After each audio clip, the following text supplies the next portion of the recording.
काय झालं? Viraj sir, Pramod sir काही सापडलं का? नाही लीला, अजून तरी जे काय घडलंय काहीच कळत नाहीये का?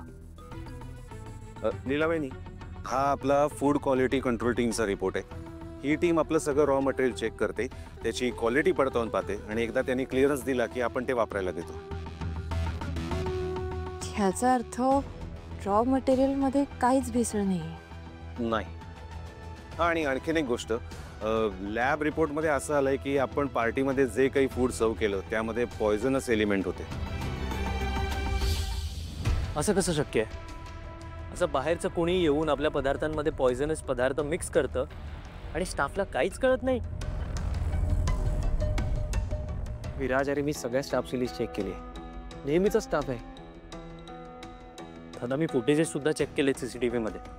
आपल्या प्रेमायसेसमध्ये कुठेच सस्पिशियस हालचाल झाली नाही ना, कोणी आतमध्ये आलंय.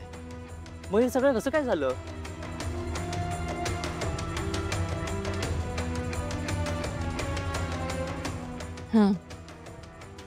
ह्याचा अर्थ ती व्यक्ती बाहेरची नाही, तर आपल्याच विश्वासातली कोणीतरी आहे.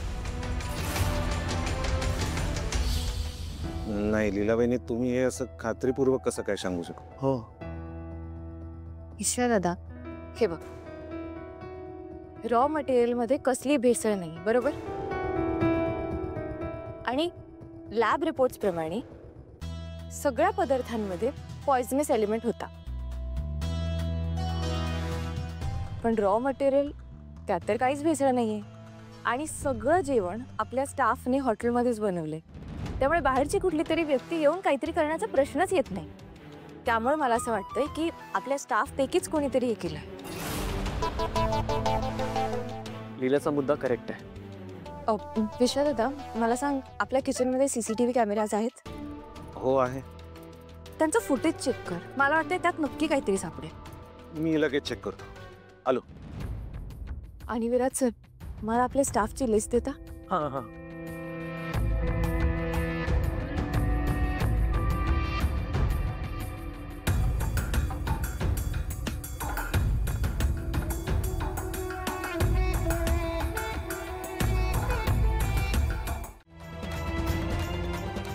त्यांच्यासाठी त्यांचा स्टाफ हा त्यांच्या फॅमिली सारखा आहे. तुम्ही कदाचित विसरला असाल नागेश, मी आठवण करून देते. तुमच्या आई जेव्हा ICU मध्ये होत्या तेव्हा हॉस्पिटलचा आणि सर्जरीचा सगळा खर्च एजंटनी केला होता. आणि सागर, तुमच्या बहिणीचं शिक्षण सुद्धा एजंटमुळेच पूर्ण होऊ शकलं. एजंटनी तुमच्यासाठी एवढं सगळं केलं आणि तुम्ही काय केलं? त्यांचा विश्वासघात. हे तुम्हाला कळतंय का? ज्या स्टाफला एजंटनी इतकं जपलंय, जेव्हा एजंटना कळेल की त्यांचा स्टाफ त्यांच्याशी असा वागलाय, त्यांना किती वाईट वाटेल. हे काय ना, पैसा काय आज आहे उद्या नाही, पण एकदा गमावलेला विश्वास परत कमावता येत नाही. मॅडम, तुम्हाला समजावून कसं सांगू काहीच कळत नाहीये. अहो, एजंट सरांशी विश्वासघात नाही केलाय आम्ही. एजंटना फसवण्याचा विचार आम्ही स्वप्नातही नाही करू शकत. हो का? बर विराज सर, हे बघा,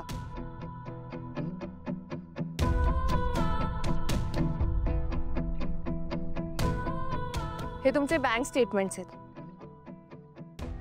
पहिली गोष्ट, तुम्ही दोघंही अचानक सुट्टीवर गेलात आणि म्हणून नवीन शेफ्सना अपॉइंट करावं लागलं. आणि तुम्ही सुट्टीवर गेल्यानंतरच तुमच्या अकाउंटमध्ये 5 ते 7 लाख रुपये क्रेडिट झालेत.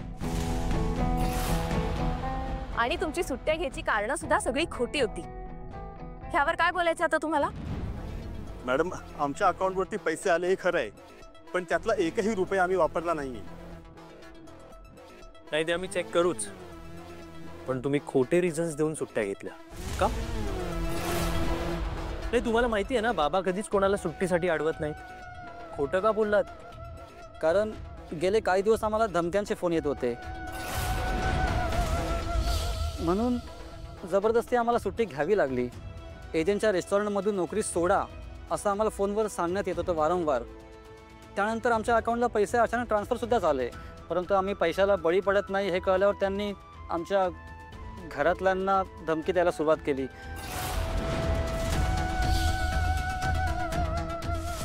मॅडम, आमचा नाईलाज झाला होता. तुम्हाला धमकी कोण देत होतं? ते नाही माहीत, पण त्यांनी त्यांची ओळख पटू दिली नाही. ठीक आहे, तुम्हाला ज्या नंबरवरनं कॉल येत होते तो नंबर आम्हाला द्या. विराज सर, तुम्ही फोन लावून बघता का? हां, त्यांचा नंबर सांगा.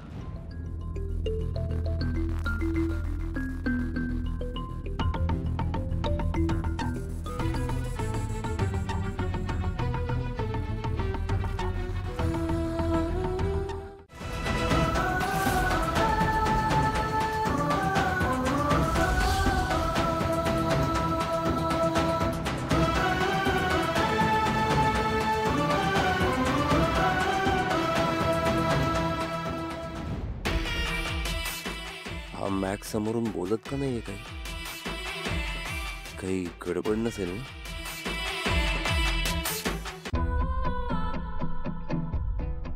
नक्कीच हा आवाज माझ्या ओळखीचा आहे, पण कोणाचा आहे हे का लक्षात येत नाहीये?